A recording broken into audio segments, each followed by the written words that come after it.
Nouvelle vidéo, nouvelle exclusivité, on se retrouve avec une nouvelle invitée pour le coup qui a déjà fait une petite apparition en réalité sur ma chaîne YouTube, donc tu commences à être une habituée.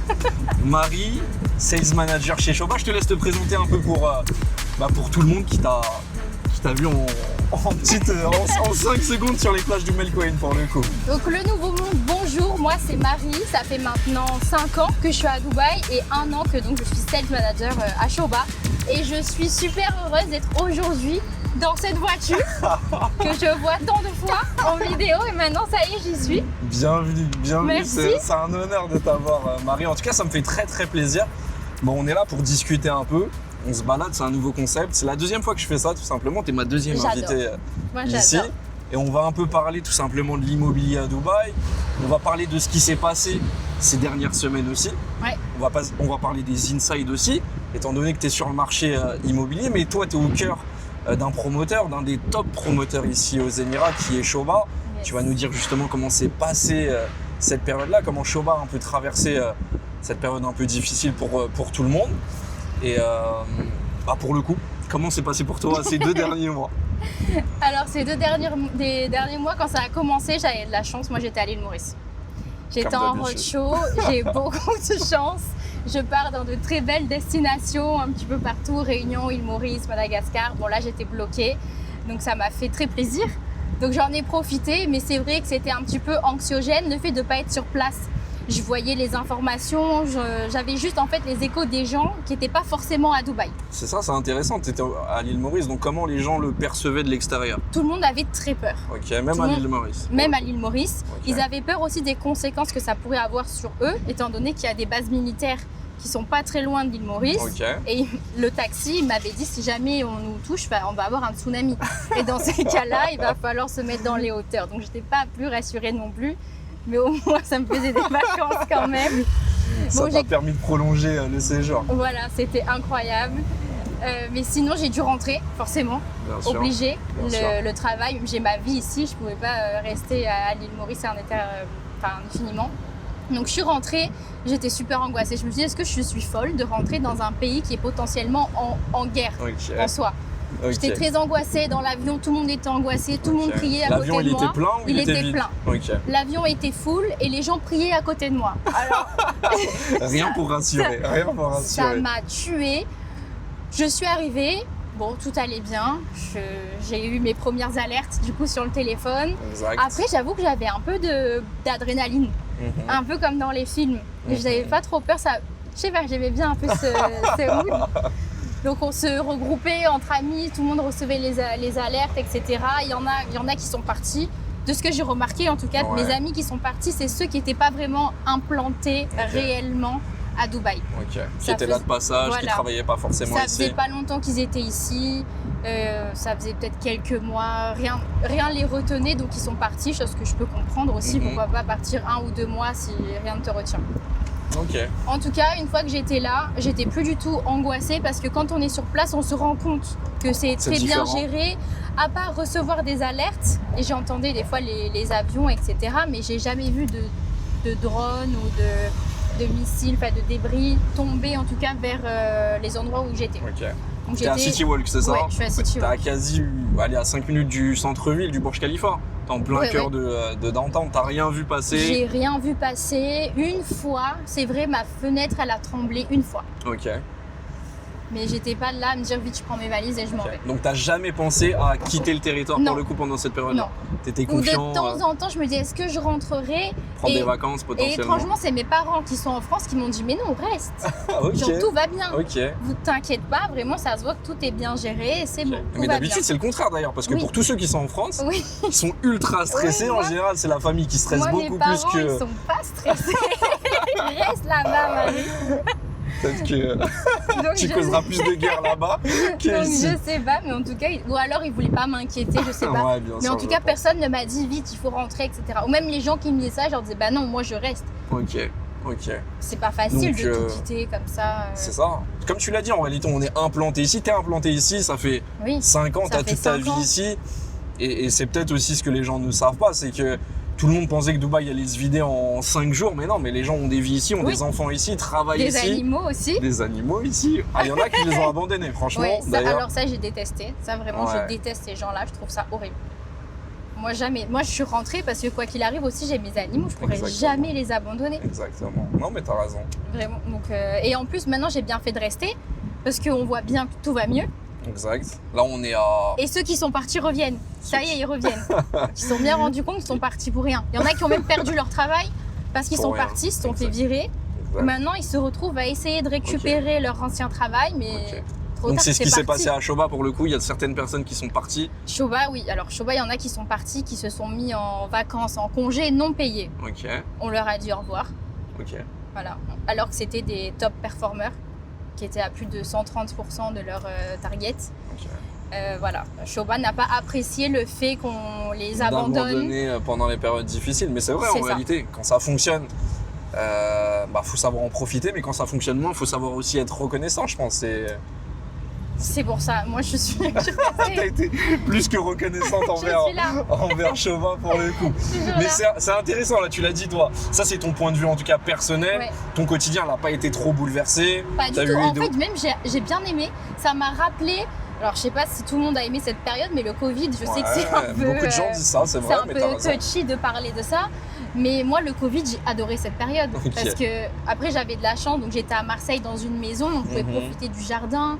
Et j'étais dans un bon mood. Je faisais du sport tous les matins. J'étais bien. Après, j'étais à l'école. Donc, j'avais pas tous ces problèmes de facture, etc. Travail, c'était différent. Maintenant, il y a du stress. Mais ça m'a rappelé ça. J'avais du temps pour moi. C'était plus calme. Il n'y avait pas d'embouteillage. C'était super. Ça a permis de prendre du recul en réalité. Ouais, sur tout le monde. Surtout aussi d'ailleurs. Et aussi d'avoir encore plus confiance en l'armée des Émirats Arabes Unis. Parce que tout le monde disait que c'était une toute petite armée, etc. Mais finalement, on se rend compte qu'ils sont vraiment là pour nous protéger. Et qu'ils sont préparés en réalité et qu'ils sont prêts à pouvoir nous défendre comme tu l'as dit. Mais c'est vrai, ça nous a tous fait beaucoup penser en réalité à cette période de Covid. On a beaucoup pris du temps pour nous. On a repensé aussi à notre activité. Est-ce que toi, il y a des choses que justement tu faisais pas à l'époque que tu as fait ou inversement des choses que tu faisais que tu as arrêté? Ça t'a permis de voir quoi justement cette petite période? Ça m'a permis de voir que j'avais besoin de prendre un peu de temps pour moi, de souffler un petit peu. Okay. Que voilà, c'est bien de travailler dur, d'essayer de faire le maximum d'argent, etc. Parce que voilà, je travaille tout le temps et là, ça m'a montré que ça fait du bien aussi de se recentrer un petit peu. De faire un peu de sport. Après, on va dire oui, non, c'est pas vrai, tu peux toujours trouver le temps. Mais je vous jure que j'ai pas le temps de faire du sport. C'est vrai que c'est une vie prenante, Dubaï. Et qui plus est, l'immobilier, on s'en rend pas compte. Mais et chez le développeur. Encore plus. Ma vie est dédiée à vous. En fait, c'est ça. Mes meilleurs amis, c'est mon tel et mon ordi. Je suis tout le temps avec eux. Et je réponds à toutes les demandes et je fais ça tout le temps. Et on t'en remercie d'être aussi réactive. Avec plaisir, Jean. Et du coup, chez le promoteur, est-ce qu'il y a eu des gros changements? Toi, tu as parlé de changements personnels. Oui. Est-ce que d'un point de vue business, là, pour nos investisseurs potentiellement, est-ce que tu as vu que les investisseurs, eux, ont changé de comportement pendant cette période? On sait qu'au début, ils ont peut-être attendu. Comment ça se passe maintenant? C'est quoi le switch? Ça dépend de quels investisseurs. Ceux qui avaient pour projet d'investir parce qu'ils veulent venir vivre ici, eux, ça les a pas empêchés. Au contraire, ils ont profité de quelques offres que les développeurs faisaient. Aussi, on a eu des clients qui étaient moins de 30 ans, un peu dans la crypto, des jeunes. Eux aussi, ça les a qui pas... ont plus d'espoir en Dubaï, ils sont plus connectés tout simplement avec cette ville. Ça leur fait pas peur, ils sont pleins d'espoir. Vraiment, ça leur a rien fait du tout. Pareil, ils ont investi. Sinon, ceux qui n'étaient pas sûrs déjà, c'était leur premier investissement, ils étaient en France, etc. Eux, ça les a un petit peu refroidis.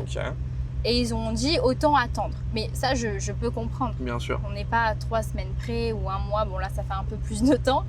Mais pour ceux qui voulaient vraiment investir, en tout cas, moi, je trouvais que c'est intéressant de profiter de ces offres. Mais eux, ils attendent des distress deals de moins 50%. Alors, moi, je disais... Alors, est-ce qu'il y a eu des distress deals? Toi, t'es en interne chez Shoba. Bien sûr que non. Est-ce que Shoba a baissé ses prix? Est-ce que Shoba a eu peur, d'ailleurs? Est-ce que Shoba a montré des signes de faiblesse? Je pense que Shoba a eu un petit peu peur dans le sens où ils ont réduit les effectifs. D'accord. On est moins. On est moins de sales. Ils ont fait, on va dire, un petit ménage. Après, Shoba fait tout le temps ça. tout le temps, même au début d'année. En réalité, est-ce qu'ils n'ont pas changé les règles? C'est toujours les mêmes, entre guillemets, quasi. Ils n'ont pas changé les règles, ils en ont même rajouté finalement. D'accord. Mais c'est vrai qu'on est un petit peu moins. Mais on n'a eu aucun problème des règlements, des salaires, des commissions, etc. Parce que je sais que chez d'autres développeurs, les sales, ils ne recevaient pas. Il y avait du retard et nous, par contre, c'était nickel. Ça a toujours été carré de bout en bout pour le coup. Ils n'ont pas changé les prix. Et avec Abu Dhabi, encore moins. Et sur l'avancement des travaux, est-ce que Shoba, pour le coup, a stoppé certains chantiers ou pas du tout? Non, Shoba, ils n'ont rien stoppé du tout. L'avantage avec Shoba, de toute façon, c'est qu'ils font tout eux-mêmes. Donc, ils ont tout internalisé. Voilà, on ne sous-traite absolument pas. Donc, ils ne vont jamais être freinés par rapport à ça. Ils ont des fonds propres aussi qui leur permettent, quoi qu'il arrive, de continuer toutes les constructions. Et même par rapport au prix, parce que je pense qu'il y a beaucoup de développeurs qui vont être impactés par tout ça, vu que le prix des matériaux va augmenter. Les prix vont forcément augmenter finalement. Exactement. Donc nous, la force de Shoba, c'est que je pense que cette augmentation, elle va être moindre étant donné que des gens ne sous-traitent pas. Donc même s'il y a une augmentation des matériaux, je pense que sur ça, on va être assez privilégié. Donc pour revenir à ces prix, en fait, je pense qu'au contraire, il va y avoir plutôt une augmentation qu'une baisse. Donc comme tu le disais, il n'y aura pas de baisse et bien au contraire. Il y a même une réaction qui est surprenante de la part de Shoba, c'est qu'ils ont lancé un projet en réalité à Abu Dhabi. À Abu Dhabi, c'est le premier projet. Comment ça s'est passé?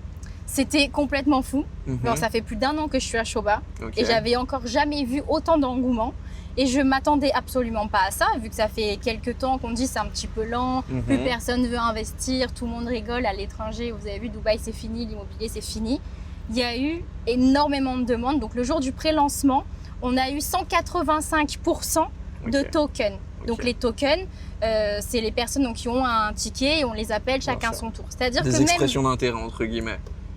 Avec un classement, donc un numéro d'unité précisément, etc. Il y en a qui ont mis des expressions d'intérêt, mais sans token. Donc déjà 185% de tokens, plus tous ceux qui ont juste... Token. Exactement. D'accord. Et même si tu avais un token, tu n'étais pas sûr d'avoir une unité. Quasiment 2 fois plus de demandes que de disponibilité. Exactement, c'était la folie. Donc hier, on a lancé la tour C. Pareil, on a eu 1200 demandes de paiement pour 30 appartements. Le système, il a craché complètement. Le système, il a craché. Shoba n'était pas prêt.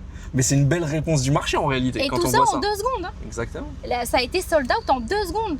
Pour 30 unités, 1200 demandes, c'est sûr et certain qu'il y a eu beaucoup de déçus, beaucoup plus de déçus que d'heureux en réalité. Et tout le monde veut. Et le plus fou, c'est que maintenant, les gens me disent, peu importe. Je veux juste un appartement dans le projet. Exact. Peu importe l'étage, peu importe où est-ce qu'il est localisé, etc. Je veux juste un appartement dans le projet, s'il te plaît. Les gens, ils font la queue, donc ça s'est vraiment pas arrêté. Bien au contraire. Juste que quand le projet est intéressant, comme là, Abu Dhabi, c'est une communauté qui est incroyable. On est au bord du canal, à côté de Yas Island. Donc les gens, ils ont repéré directement le potentiel et là, ils investissent. Exact. Gros engouement. Sans offre. Sans offre. Sans DLD waiver, donc sans remboursement de frais de notaire, sans prix baissé en réalité. On est sur des prix au square feet qui étaient annoncés avant cette guerre-là. Mais moi, je trouve que c'est grave intéressant dans le sens où il y a plusieurs éléments de confiance. Shoba a lancé sa plus grosse communauté actuelle en période de crise. Shoba s'est lancé sur un marché qu'il ne maîtrisait pas en période de crise, sur un nouveau marché en période de crise aussi. La demande a été là. Même supérieur à nos espérances. Nous aussi, on est des acteurs du marché, on est en interne, mais on essayait un peu de mesurer justement la température. On va se dire, on s'est dit, ok, Shoba se lance là, est-ce que nos investisseurs aussi vont suivre? Et on se rend compte, et tu l'as, je pense que quand on s'est vu aujourd'hui, tu n'étais pas content, parce qu'en réalité, tu as eu grave des unités qui n'ont pas été... Exactement. Qui n'ont pas trouvé justement... Et c'est très frustrant. De clients qui n'ont pas trouvé d'unité, c'est très frustrant. C'est frustrant parce qu'on n'arrive pas à en avoir, et évidemment, les clients, ils ne comprennent pas, ils sont là, qu'est-ce qui se passe? Et donc, c'est contre notre volonté. Exactement. On aimerait que tout le monde soit servi. Maintenant, quand il y a un mois, on disait que c'était le bon moment de poser un token, ils ne le faisaient pas. Voilà. Aujourd'hui, la réponse est telle qu'elle. Donc, c'est intéressant. Comme tu l'as dit, très très beau projet sur Abu Dhabi. Qu'est-ce que toi, tu penses d'Abu Dhabi, par exemple, aussi? Ça serait intéressant de le savoir. En tant que résidente depuis 5 ans à Dubaï, c'est quoi la petite comparaison que tu peux nous faire entre Dubaï et Abu Dhabi? Est-ce que tu te verrais potentiellement vivre à Abu Dhabi, toi aussi? Moi, je me verrais bien maintenant déménager à Abu Dhabi. Chose que je n'aurais pas fait à mes débuts à Dubaï. D'accord. Parce que maintenant que j'ai fait un petit peu toute cette folie de Dubaï, tout va très vite, c'est vraiment la fast life. Maintenant, j'ai envie un peu plus de calme, un peu plus de tranquillité. Pour moi, Abu Dhabi, je vois ça. Donc évidemment, c'est la capitale économique. Donc pour moi, c'est un peu plus business, famille, on se repose, c'est un peu plus calme. Exact. Mais il y a quand même tout autant d'habitants, que ce soit à Dubaï ou à Abu Dhabi, parce que je sais qu'il y a des personnes qui ont l'impression que Abu Dhabi, c'est comme limite une ville fantôme. Parce que vu que je pars beaucoup en roadshow, donc j'ai la chance de discuter avec pas mal de personnes. Et les investisseurs, quand je leur parlais de ce projet à Abu Dhabi qui allait arriver, ils me disaient, mais non, Abu Dhabi, il se passe rien. Je disais, mais comment vous pouvez avoir cette image-là d'Abu Dhabi que ça ne se passe rien? C'est en pas fait, vrai. ils se trompent parce qu'Abu Dhabi, c'est différent de Dubaï. Là où Dubaï, ça va être très concentré sur les 2 centres-villes. Là, on est par exemple au Burj Khalifa et on a la Marina. Yes. Abu Dhabi, c'est vaste. Abu Dhabi, c'est 90% du territoire des Émirats déjà de base. Mais rien que les endroits qu'on connaît, qui sont Yas Island, Sadia Thaïlande, ou Darya Thaïlande dans le futur, bref, tout le reste d'Abu Dhabi, c'est très grand, c'est pour ça. Mais comme tu l'as dit, c'est 4 millions d'habitants à Abu Dhabi, c'est 4 millions d'habitants à Dubaï. Yes. Même les chiffres nous le montrent, il y a limite beaucoup plus de croissance de population à Abu Dhabi, en tout cas légèrement supérieure à Abu Dhabi. On est sur 280 000 nouveaux résidents chaque année versus 220 000 ici sur Dubaï. Donc c'est un émirat qui est très intéressant pour y vivre. Abu Dhabi, c'est super, même la plage. Parce que moi, j'adore les plages. C'est vrai. J'adore les plages. C'est vu sur la dernière vidéo à Oum El Kowen. Il faut savoir qu'elle est experte en place.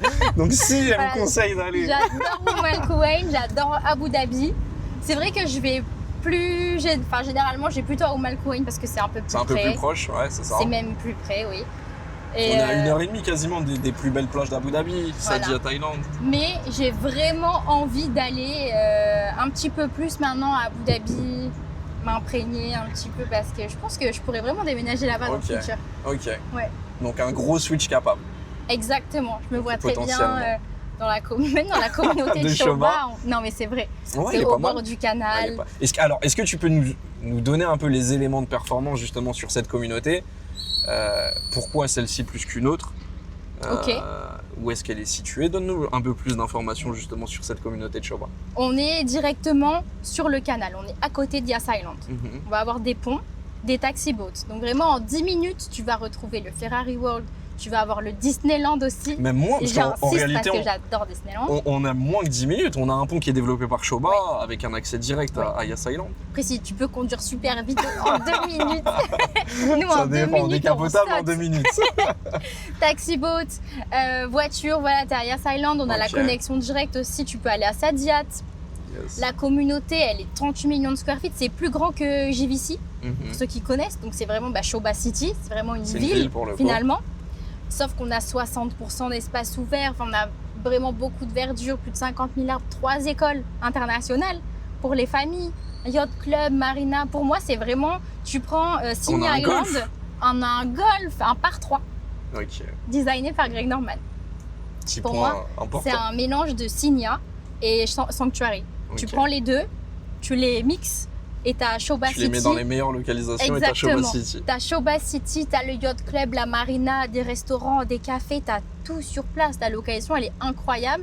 Et en plus de ça, on n'est pas du tout impacté, nous, par rapport au bruit des avions. Si tu regardes sur la Flight Noise Map, nous, on est dans la Green Zone. Comparé justement à d'autres développeurs qui, eux, bon, sévères. Merci, c'est gentil. Ça klaxonne déjà, ils sont rapides ici. Comme quoi il y a du monde. Je rigole. Oui, c'est fou. Donc comparé aux autres développeurs qui eux vont être, ils seront pas dans la green zone. Donc ils vont avoir un peu plus de bruit au niveau des avions. Surtout que je pense qu'il va y avoir de plus en plus de vols à destination d'Abu Dhabi.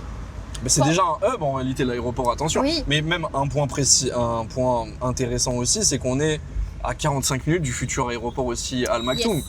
On est à l'entrée d'Abu Dhabi, qui dit entrée d'Abu Dhabi dit sortie de Dubaï. On est au sud de Dubaï avec ce futur aéroport qui va accueillir quasiment 300 millions de passagers, donc c'est intéressant aussi. On a une super localisation. Mais c'est pour ça d'ailleurs, c'est pas, je travaille pas à Shoba, c'est pas pour ça que je dis ça. C'est pour ça, c'est les gens juste qui le disent. Ça. Non mais c'est les chiffres qui parlent. Exactement. Non mais c'est vrai, c'est vrai. C'est un projet qui est inédit. Et surtout en cette période, même moi je m'attendais pas à autant de demandes. Et là c'était la folie. Tu veux un appartement? On peut même pas en avoir. Mais en pas réalité. one bed. Les one bed sont pas dispo. Les 2 beds partent aussi comme les 2 beds, des petits pains. Il en reste un et encore, là, si je regarde, il n'y en aura plus. Non, c'est la folie. Mais heureusement, on a toute une marina, 2 km de promenade et on va avoir des buildings sur tout le long de la marina.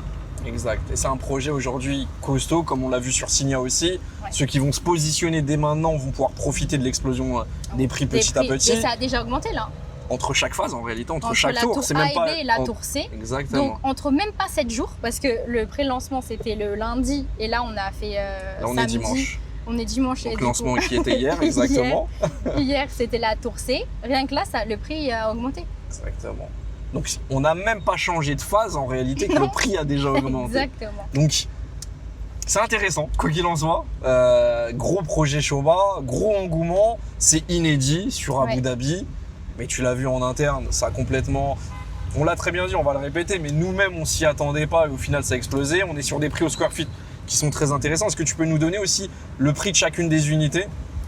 Pour les appartements, on va être sur du 1900 dirhams par square feet. Et pour ce qui est townhouse et villa, on est plutôt dans les 2000-2100. D'accord. Pour les one bedroom, on était sur des prix de départ de combien pour le coup? 1,3, tu vois en euros. 300 000 euros. 300 000 euros pour le one bedroom. Pour le 300 deux 000 euros bedroom, pour le one bed. On est à 2,4. On est à 560 000 euros. Ok. On aura aussi des duplex qui sont pas encore sortis pour le coup. On aura aussi des duplex, des 3 beds, des 4 beds, piscine sur le balcon.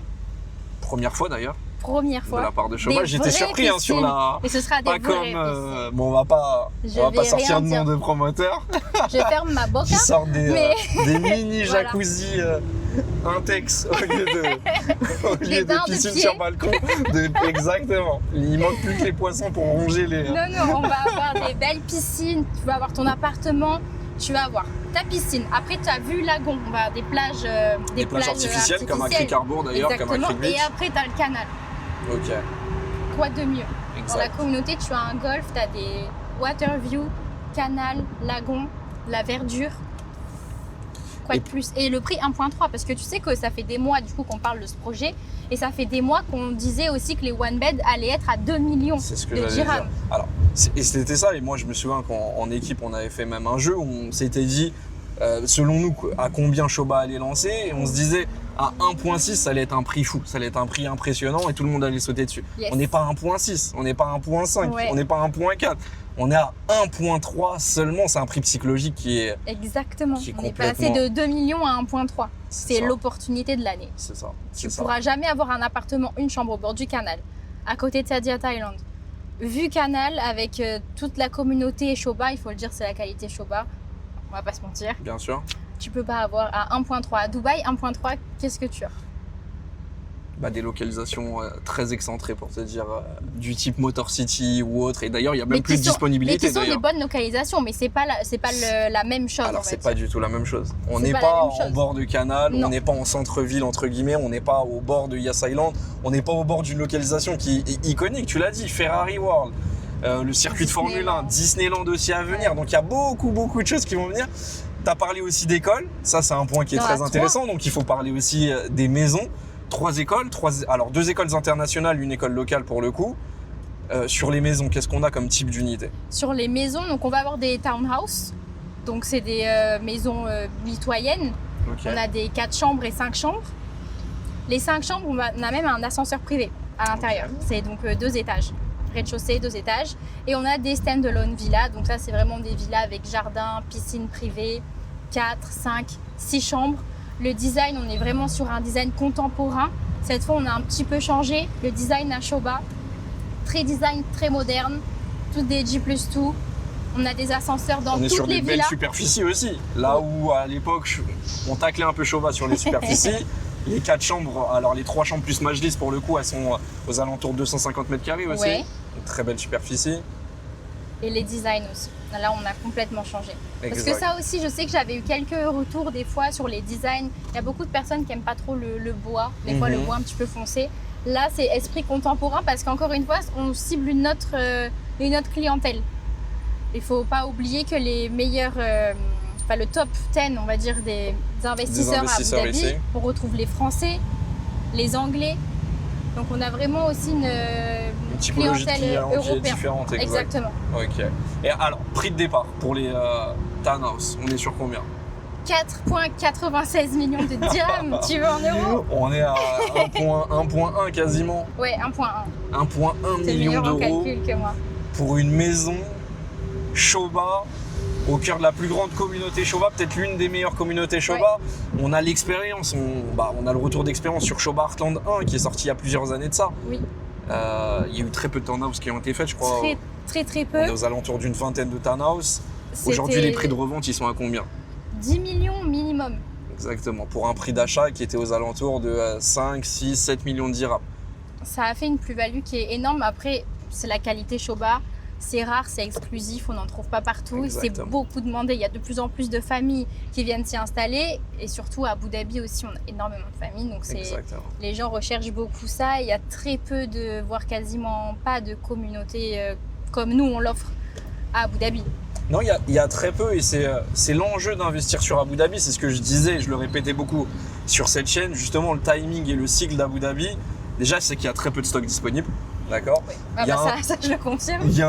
On le voit même sur les nouveaux projets lancés. Ouais. Mais il y a aussi un stock disponible sur l'ancien qui est très ancien parce qu'on est sur un marché qui a été développé que par 2 promoteurs en général, Meudon et Aldar. Donc on n'a pas de communauté aussi optimale qu'on va l'avoir dans les prochaines années avec des golfs, avec des lagons, avec des buildings et des designs aussi, comme tu l'as dit, contemporains. Marina. Exactement.